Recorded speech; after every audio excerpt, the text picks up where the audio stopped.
mi és una felicitat, no? guanyar un premi que representa tant literatura, no? infantil i juvenil, com és el Premi Enric Lluch. Per a mi guanyar el Premi de Poesia Ciutadà Algemesí és com guanyar el Premi Nobel, ja que era l'únic premi de poesia infantil de la nostra llengua. Així que quan em van telefonar per a dir que havia guanyat, em vaig quedar molt sorprès i sobretot molt agraït.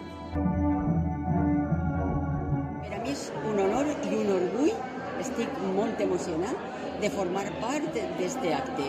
Incrementa el foment de la lectura, que és tan important en els nostres fills i filles, i, a més, se dona l'oportunitat als escriptors nous de que tinguin un recolzament.